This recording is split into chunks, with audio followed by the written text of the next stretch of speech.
আমি গোটা বিশ্বের মানচিত্রটা আপনার সামনে তুলে ধরছি।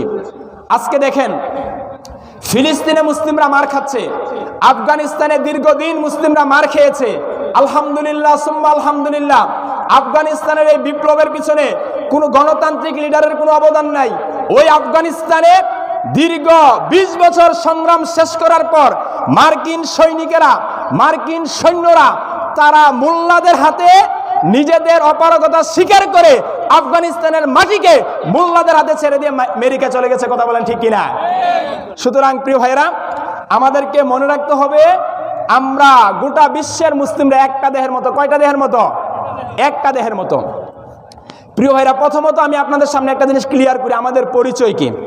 আজকে আমাদের মাঝে অনেক ভাগ, কেউ আহলে হাদিস, কেউ হানাফি, কেউ শাফি, কেউ কাদরিয়া, কেউ নকশবন্দিয়া, কেউ সিস্তিয়া, কেউ মুজাদ্দিদিয়া, কেউ রহমানিয়া। আছে না নাই? আছে। প্রিয় ভাইরা, মুসলিমদের মাঝে এতগুলো ভাগ চলবে না। আমাদের একটাই পরিচয়, শুধুমাত্র কেবলমাত্র আমরা কি বলুন তো? মুসলমান। আমরা কি মুসলমান? এই পরিচয় আমি দেই নাই, আল্লাহ সুবহানাহু ওয়া তাআলা দিয়েছেন। আল্লাহ সুবহানাহু ওয়া তাআলা সূরা ফুসসিলাত, ভালো করে শুনুন আমাদের পরিচয় কি। সূরা ফুসসিলাতের 41 নম্বর সূরার 33 নম্বর আয়াত আল্লাহ সুবহানাহু ওয়া তাআলা বলছেন, ওয়ামান আহসানু কাওলাম মিম্মান দাআ ইলাল্লাহ ওয়া আমিলা সালিহান ওয়া ক্বালা ইন্নানি মিনাল মুসলিমিন।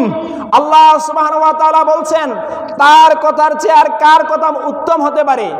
তার কথাই সর্বোত্তম, যে ব্যক্তি নিজে আমলে চলে করে মানুষকে আল্লাহর পথে আহ্বান করে এবং নিজেকে মুসলিম বলে পরিচয় দেয়। বলেন সুবহানাল্লাহ।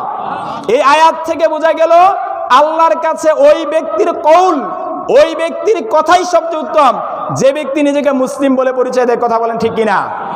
একইভাবে সূরা আল ইমরান খুলেন, 3 নম্বর সূরার 102 নম্বর আয়াত আল্লাহ সুবহানাহু ওয়া তাআলা বলছেন, আল্লাহ সুবহানাহু ওয়া তাআলা বলছেন, ইয়া আইয়ুহাল্লাযীনা আমানুত্তাকুল্লাহ, হে ঈমানদারেরা তোমরা আল্লাহকে ভয় করো, হাক্কা তুকাতিহি, যেমন ভাবে ভয় করা উচিত, ওয়ালা তামুতুন্না ইল্লা ওয়া আনতুম মুসলিমুন, আর সাবধান, খবরদার মুসলমান না হয়ে মৃত্যুবরণ করো না।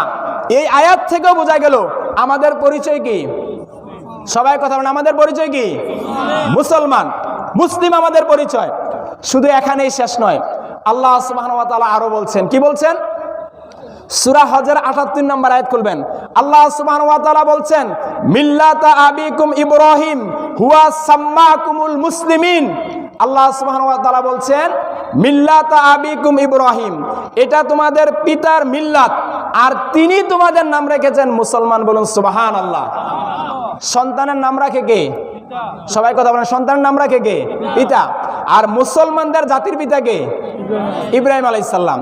আর ইব্রাহিম আলাইহিস সালাম আমাদের নাম রেখেছেন মুসলমান। সুতরাং আমাদের পরিচয় কি? আমি এই 3টা আয়াত থেকে প্রমাণ করলাম যে আমাদের পরিচয় কি? মুসলমান। এবার আসেন, জীবনে মরণে সব জায়গায় আমাদের পরিচয় একটা মুসলমান। আবু দাউদের 4779 নম্বর হাদিস, যে হাদিসটা আপনারা সকলে জানেন, একজন মানুষ যখন মারা যায় তখন কবরে রাখার পরে তাকে কয়টি প্রশ্ন করা হয়? 3টা। এর মধ্যে একটা প্রশ্ন হচ্ছে, ওমা দিনুক, তোমার জীবন ব্যবস্থা কি ছিল? আমাদের জীবন ব্যবস্থার নাম কি? সবাই কথা বলেন, আমাদের জীবন ব্যবস্থার নাম কি? ইসলাম। যে মানে তার নাম মুসলমান। সুতরাং বোঝা গেল দুনিয়াতে জীবনে মরণে কবরে সব জায়গায় আমাদের একটা পরিচয়। সেটা কি বলেন তো? সবাই কথা বলেন, পরিচয় কি? মুসলমান। কিন্তু প্রিয় ভাই, আজকে আমরা এই পরিচয় দেই না, আমরা ভাগ করে ফেলেছি। যার কারণে একদিক দিয়ে যখন 5 কল্লি টুপিওয়ালারা মার খায়, তখন লম্বা টুপিওয়ালারা হাতের তালি দেয়। কথা বলেন ঠিক কিনা? লম্বা টুপিওয়ালারা মার খাইলে 5 কল্লিওয়ালারা হাতের তালি দেয়। এত কোনো ভাগাভাগি চলবে না। আলহামদুলিল্লাহ আমরা দেখেছি ইতিমধ্যে সমস্ত ভাগাভাগি বিলুপ্ত হয়েছে। সমস্ত ভাগাভাগি বাংলাদেশের মুসলমানরা ভুলে গিয়ে ফ্যাসিস্টের যে পতন ঘটিয়েছে তার উজ্জ্বল নমুনা এবং দৃষ্টান্ত বাংলাদেশ হয়েছে। কথা বলেন ঠিক কিনা? প্রিয় ভাইরা, তাহলে আমাদের পরিচয় কি? মুসলমান। সবাই কথা বলেন, আমাদের পরিচয় কি? মুসলমান। প্রিয় ভাইরা, এই মুসলিমরা, প্রিয় ভাইরা, ইনশাআল্লাহ মুসলমানদের উপর যে নির্যাতন চলছে, এই নির্যাতন সবসময় চলবে না। এই নির্যাতন চলছে কেন সেটা একটু বলি। রাসূল সাল্লাল্লাহু আলাইহি ওয়াসাল্লাম বলছেন, সুনানে আবু দাউদের 4299 নম্বর হাদিস।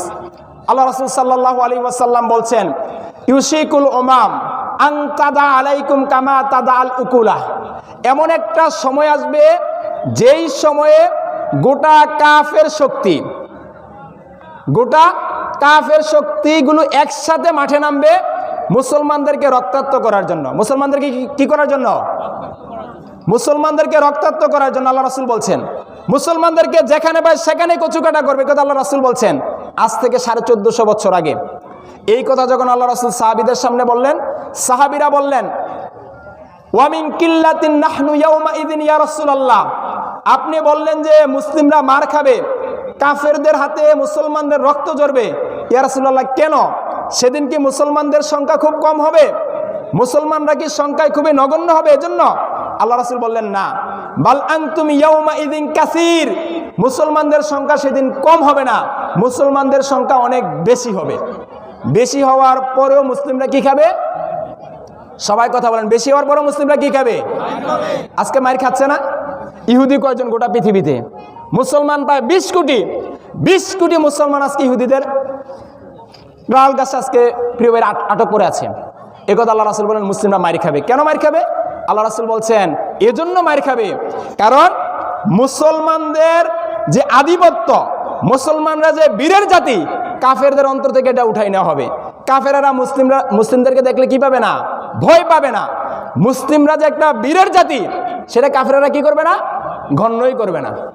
অপরদিকে মুসলমানদের অন্তরে একটা বেদি ঢুকিয়ে দেওয়া হবে। আল্লাহ রাসূল বলছেন উহান নামক একটা বেদি। কি নামক বেদি বলেন তো?